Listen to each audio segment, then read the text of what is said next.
하나님 말씀은 다니엘서 4장입니다.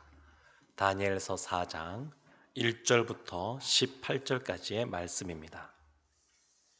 다니엘서 4장 1절부터 18절까지의 말씀입니다.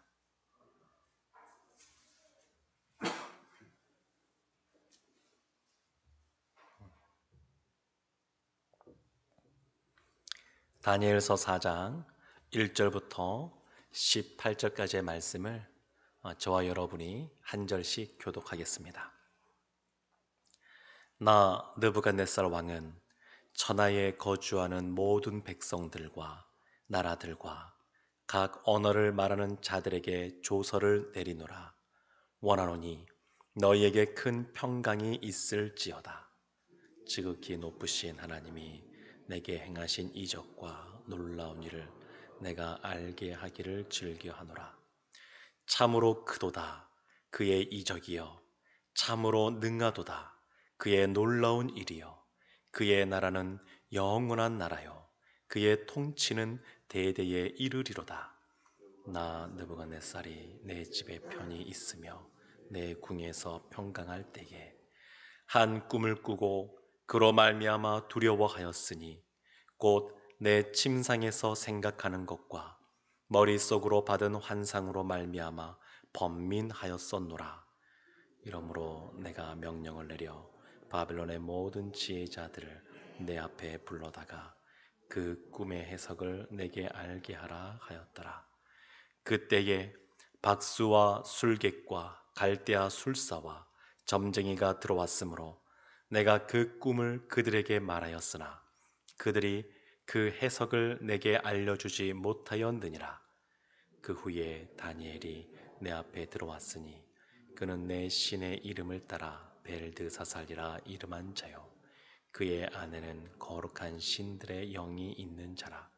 내가 그에게 꿈을 말하여 이르되, 박수장 벨드사살아, 내 안에는 거룩한 신들의 영이 있은즉 어떤 은밀한 것이라도 내게는 어려울 것이 없는 줄을 내가 아노니 내 꿈에 본 환상의 해석을 내게 말하라. 내가 침상에서 나의 머릿속으로 받은 환상이 이러하니라. 내가 본즉 땅의 중앙에 한 나무가 있는 것을 보았는데 높이가 높더니 그 나무가 자라서 견고하여 지고 그 높이는 하늘에 닿았으니 그 모양이 땅끝에서도 보이겠고 그 잎사귀는 아름답고 그 열매는 많아서 만민의 먹을 것이 될 만하고 들짐승이 그 그늘에 있으며 공중에 나는 새는 그 가지에 깃들이고 육체를 가진 모든 것이 거기에서 먹을 것을 얻더라. 내가 침상에서 머릿속으로 받은 환상 가운데에 또 본즉 한 순찰자, 한 거룩한 자가 하늘에서 내려왔는데 그가 소리질러 이처럼 이르기를, 그 나무를 베고 그 가지를 자르고 그 잎사귀를 떨고 그 열매를 해치고 짐승들을 그 아래에서 떠나게 하고 새들을 그 가지에서 쫓아내라. 그러나 그 뿌리의 그루터기를 땅에 남겨두고 쇠와 놋줄로 동이고 그것을 들풀 가운데에 두어라. 그것이 하늘 이슬에 젖고 땅의 풀 가운데에서 짐승과 더불어 제 몫을 얻으리라. 또 그 마음은 변하여 사람의 마음 같지 아니하고 짐승의 마음을 받아 7대를 지내리라. 이는 순찰자들의 명령대로요 거룩한 자들의 말대로이니 지극히 높으신 이가 사람의 나라를 다스리시며 자기의 뜻대로 그것을 누구에게든지 주시며 또 지극히 천한 자를 그 위에 세우시는 줄을 사람들이 알게 하려 함이라 하였느니라. 나 느부갓네살 왕이 이 꿈을 꾸었나니 너 벨드사살아, 그 해석을 밝히 말하라. 내 나라 모든 지혜자가 능히 내게 그 해석을 알게 하지 못하였으나 오직 너는 능히 하리니 이는 거룩한 신들의 영이 내 안에 있음이라. 아멘.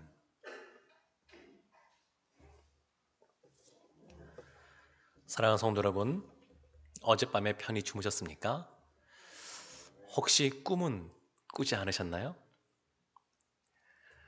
간혹 우리가 지난밤에 꾼 꿈을 기억할 때가 있습니다. 모든 사람이 밤에 잠을 잘 때에 많은 꿈을 꾼다 그럽니다.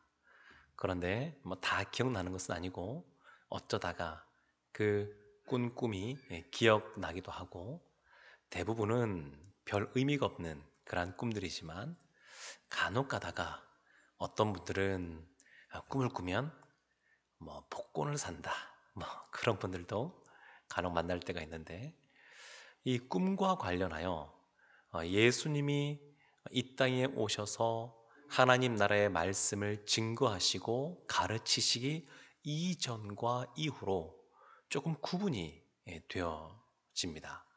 히브리서 말씀 보게 되면 1장 1절과 2절에 이런 말씀이 있습니다. 옛적에 선지자들을 통하여 여러 부분과 여러 모양으로 우리 조상들에게 말씀하신 하나님이, 2절에 이 모든 날 마지막에는 아들을 통하여 우리에게 말씀하셨으니, 예수님이 오시기 이전에 구약 시대에는 하나님이 여러 부분과 여러 모양으로 말씀하셨다, 이렇게 기록하고 있습니다. 그러니까 천사를 통하여 말씀하기도 하시고, 사자를 보내기도 하시고, 꿈과 환상을 통하여 말씀하기도 하시고, 우림과 둠빔을 통하여 말씀하기도 하시고, 이런 여러 가지 다양한 그러한 모양과 부분으로 말씀하셨습니다. 근데 예수님이 이 땅에 오신 이후에는, 신약 시대에는 2절에 봤던 것처럼 이 모든 날 마지막에는 아들을 통하여 우리에게 말씀하셨으니, 예수님 이후에는 기본적으로 하나님이 주신 이러한 말씀, 예수님이 우리에게 주신 이 말씀, 이 성경 말씀을 통하여 우리에게 말씀하십니다. 그러니까 구약과 비교했을 때 신약은 분명하게 하나님의 말씀을 통하여, 이 성경 말씀을 통하여 하나님이 우리에게 알려주신다, 이것이 기본이다 라는 것을 알 수 있습니다. 그럼에도 불구하고 이 성령의 오순절 성령 강림 사건이 벌어지고 그 이후에도 보게 되면 집사 빌립이라든지 또 고넬료라든지 또 사도 바울도 마게도냐 환상을 보았으니까, 이렇게 꿈과 환상을 통하여서도 여전히 하나님께서 말씀하시기도 합니다. 그러니까 이 꿈과 환상을 전부 다 우리가 인정하지 않는다, 이런 것이 아니고, 그러나 구약 시대 때는 그렇게 많이 하셨지만 이제 예수 그리스도 이후에는 말씀이 기준이고, 때에 따라 특별한 경우에 이러한 꿈과 환상을 통하여서도 하나님께서 하나님의 뜻을 우리에게 계시하시는 것을 볼 수 있습니다. 근데 이거는 흔한 것이 아니다 보니까 대부분 우리가 꾸는 꿈들은 별 의미가 없는, 어떤 의미에서는 그러한 꿈이라고 할 수가 있습니다. 다니엘서 보게 되면 1장, 2장, 3장까지 보면 여러 가지 어려운 일들이 계속 닥쳐왔었습니다. 다니엘과 세 친구들에게 뜻을 정하여 목숨을 걸고 무엇인가 행해야 됐었고, 또한 이 느부갓네살 왕이 꿈을 해석해라 라고 할 때에 그 당시에 지혜자들이 그걸 해석하지 못하니까 다니엘과 세 친구도 죽을 수밖에 없는 그러한 위기 상황에 놓여졌었고, 그리고 3장에서는 이 느부갓네살 왕이 금신상을 다 이렇게 세워놓고 사람들로 하여금 다 절하라 그랬는데, 이 다니엘의 세 친구, 이 세 친구가 절하지 않으면서 풀무불 가운데 던져지는 그러한 어려움도 겪었습니다. 그리고 오늘 이 4장에 딱 들어왔는데, 이 4장은 또 꿈 이야기가 나옵니다. 근데 2장에 등장하는 꿈과 차이가 있습니다. 그것은 뭐냐면, 이 2장에서는 느부갓네살 왕이 꿈을 꾸고 본인이 번민하고 지혜자들에게 그것을 또 풀어보라 그러고, 그리고 해석을 못하니까, 꿈과 그 해몽을 하지 못하니까 다 죽이라고 명령했고, 그 위기 상황 속에서 다니엘이 하나님께 그 해석을 받아서 전화위복의 은혜를 경험하는 그런 사건들이 기록되어 있습니다. 그래서 2장은 엄밀한 의미에서는 다니엘이 주인공입니다. 느부갓네살, 꿈을 꾸고 이와 같이 일을 행한 느부갓네살이 주인공이 아니라 다니엘이 주인공입니다. 다니엘. 그런데 오늘 보게 된 이 본문의 말씀, 다니엘서 4장은 좀 상황이 다릅니다. 다니엘서 4장은 하나님께서 앞으로 어떤 일이 벌어질 것인지에 대해서 느부갓네살 개인에 대한 것을 말씀하십니다. 느부갓네살 왕 개인이 앞으로 어떠한 일을 겪게 될지 그것에 대해서 미리 알려주신 내용입니다. 그래서 오늘 이 4장의 말씀은 오로지 이 느부갓네살 개인에게 초점이 맞추어져 있다. 이것을 우리가 기억하고 말씀을 볼 필요가 있습니다. 느부갓네살 왕이 꿈을 꾸었습니다. 환상을 보았는데 이것이 심상치가 않은 또한 꿈이었습니다. 두 가지 장면이 등장합니다. 첫 번째 장면은 뭐냐면 11절부터 12절까지 말씀이 나오는데 땅의 중앙에 한 나무가 떡하니 섰는데 이것이 점점 더 강대해집니다. 지금 느부갓네살 왕이 이러한 꿈을 꿀 때는 언제냐면 오늘 4절에도 나오지만 내 집에 편히 있으며 내 궁에서 평강할 때에 바벨론이 이미 주변 나라를 다 점령하고 대제국으로서 평안한 삶을 살 때에 그때입니다. 별로 어려움도 없고 본인도 편안하고 그때에 이 꿈을 꾸었는데 이 땅의 중앙에 한 나무가 있는데 이것이 점점 견고하게 높이 자라는 겁니다. 하늘까지 닿을 만큼 그리고 가지가 뻗어서 땅끝에 이를 만큼 그리고 잎사귀도 많고 열매도 많이 맺히고 그런 상황이었습니다. 그래서 보게 되면 이 들짐승이 와서 그 그늘 밑에 거하고 그리고 새들이 날라와서 또 거기에서 또 먹을 것을 얻어가는 그야말로 그냥 평안한 것. 이 느부갓네살 왕이 점점 더 강대해지고 평안할 것에 대해서 견고해질 것에 대해서 말씀해 주는 장면입니다. 그리고 두 번째 장면이 또 나옵니다. 하늘에서 한 순찰자가 등장합니다. 그래서 소리 질러 외칩니다. 이것이 13절부터 16절까지 나오는 말씀인데 뭐라고 소리를 지르냐면 그 나무를 베어버려라 그렇게 하는 겁니다. 가지를 잘라내고 나무를 베어버려라 하는 겁니다. 그 견고한 그 나무, 그 많은 이 땅끝에까지 이를 만큼 하늘에 닿을 만큼 영향력이 있고 많은 사람들에게 많은 것들을 주던 그 나무인데 그 나무를 베어버리라고 가지를 잘라버리라고 그리고 다만 그 나무의 그루터기 하나는 남겨두는데 그것을 그러한 철과 쇠와 이 노수로 된 그런 줄로 동일하고 그리고 그것을 들판에 그냥 내버려 두라고 네. 이런 장면이 또한 나오게 됩니다. 그래서 15절 보게 되면 17, 16절 보게 되면 이렇게 나옵니다. 15절 보면 이렇게 나옵니다. 하반절에 그것이 하늘 이슬에 젖고 땅의 풀 가운데에서 짐승과 더불어 제 몫을 얻으리라. 느부갓네살 왕에 대한 이 환상과 꿈이거든요. 근데 이 왕이 그냥 이슬도 맞고 그리고 짐승과 함께 들판에서 지낼 것이다 이런 예언입니다. 그런 꿈입니다. 16절에는 더하여 또 그 마음은 변하여 사람의 마음 같지 아니하고 짐승의 마음을 받아 정신이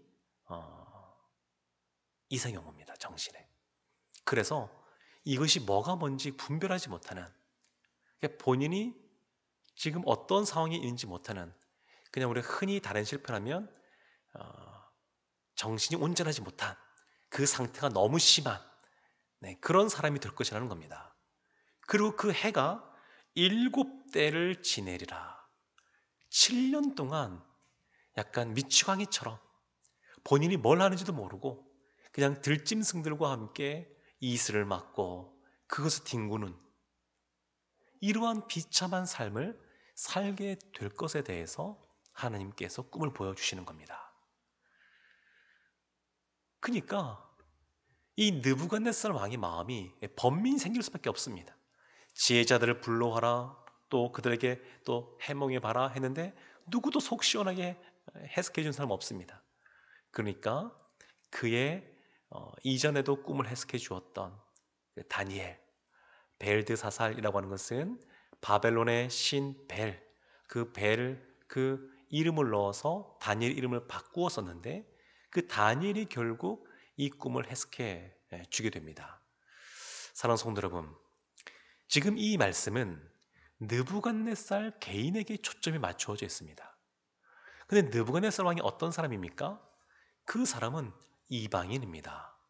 하나님을 믿지 않는 사람입니다.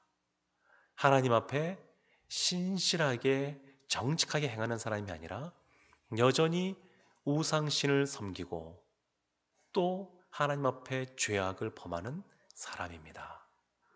그런데 하나님께서 이전에도 이 환상을 통하여 또한 금신상 사건, 불불 사건을 통하여 하나님이 참 신이심을 계속해서 반복해서 드러내고 계시고, 그리고 지금 이 4장에서도 또 다시 이방인인 하나님을 믿지 않는 범죄하는 이 느부갓네살에게 계속해서 찾아가서 환상을 통하여 또한 말씀하고 깨달을 수 있는 기회를 주고 계십니다. 마치 남유다가 멸망하기 전에 하나님이 수많은 선지자들을 계속해서 보내서 하나님을 배격하고 악을 행하던 그 유대의 그런 왕들에게 반복해서 하나님께서 말씀하시고 돌아오라고 하시는 것처럼 지금 느부갓네살에게 그와 같이 행하는 겁니다. 이스라엘 입장에서는 받아들이기가 쉽지 아마 않았을 겁니다. 이 나라가 우리를 멸망시켰고 우리를 포로로 잡아왔고 우리를 수탈하는 나라인데 이 나라가 망하지는 못할 망정, 왕이 아주 비참한 상황 속에 놓이지는 못할 망정, 하나님이 찾아가서 말씀하시고 환상을 보여주시고 돌아오라고 하시고 이런 기회를 주는 것이 못마땅할 수도 있습니다. 일본 선교사님들이 겪는 어려움들이 여러 가지가 있다고 들었는데 한 가지는 일본은 너무 신들이 많은 그런 나라다 보니까 예수님을 믿습니다 그렇게 고백해도 진짜 우리가 생각하는 것처럼 예수님만 믿는 것인지 아니면 여러 신들 중에서 예수님이라는 분도 믿는 것인지 이거를 잘 구별해야 된다 그러더라고요.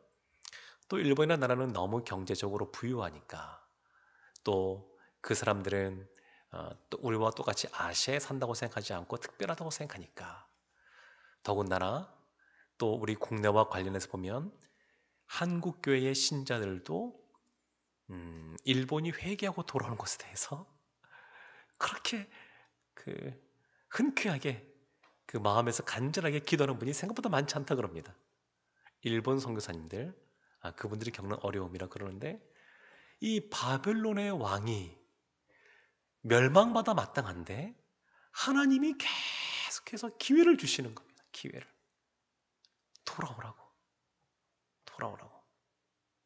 하나님이 이런 분이십니다. 하나님은 이 땅에 어떠한 사람도 멸망의 길로 가는 것을 원하지 않으시고 한 영혼이 온천하보다 귀하다는 그런 말씀처럼 그 한 영혼이 돌아오기를 원하십니다. 그래서 이렇게 이 느부갓네살 왕에게 이렇게 행하시는 겁니다. 그래서 1절부터 3절까지의 말씀이 뭐냐면 느부갓네살 왕이 이와 같은 일을 다 겪고 난 이후에 조서를 내리는 내용인데 2절 말씀 보면 이렇게 나옵니다. 지극히 높으신 하나님이 내게 행하신 이적과 놀라운 일을 내가 알게 하기를 즐겨하노라. 어쩌면 감추고 싶은 과거일 수도 있습니다. 본인이 그 높은 권자에서 내려와야 되고 그리고 무엇을 했는지 기억도 나지 않을 만큼 약간 이 미추광이 같은 이런 삶을 살았고 이것을 백성들에게 알고 싶지 않을 텐데 그런데 그것을 알겠다는 겁니다. 그러면서 지극히 높으신 하나님이 내게 행하신 이 일. 사랑하는 성도 여러분, 하나님은 어떤 악한 사람이란다 할지라도 그가 돌아오기를 원하시고 그리고 그가 돌아올 때에 기뻐하시는 줄로 믿습니다. 하물며 하나님의 사람인 우리가 하나님 앞에 하나님 말씀 가운데 뜻대로 서 있는다 그러면 하나님이 얼마나 더 기뻐하시겠습니까? 오늘 한 날도 혹 우리의 사랑하는 지인들 중에서, 가족 중에서 믿지 않는 분이 있다 그러면 이 새벽에 하나님께서 찾아가셔서 그들도 주의 자녀가 되게 달라고 기도했으면 좋겠고, 그리고 우리도 하나님께서 이렇게 이방인인 이 한 사람도 이렇게 하나님께서 사랑하시고 끈질기게 다가가시는데, 하나님의 사랑받는 우리는 하나님께서 더 함께 하시고 오늘 한 날 우리와 동행하시며 우리를 도와주실 줄로 믿습니다. 이런 은혜가 오늘 우리에게 흘러넘치기를 주님의 이름으로 축원합니다. 아멘. 기도하겠습니다.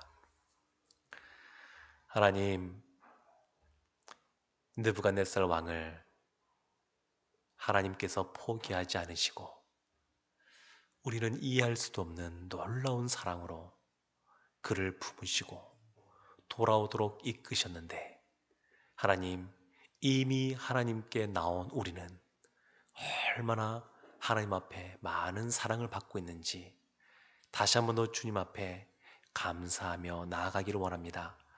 하나님, 그 주님이 오늘 하루도 우리를 도와주시고 함께 하시고 능력이 되어주신다고 해서 감사를 드립니다. 예수님의 이름으로 기도합니다. 아멘.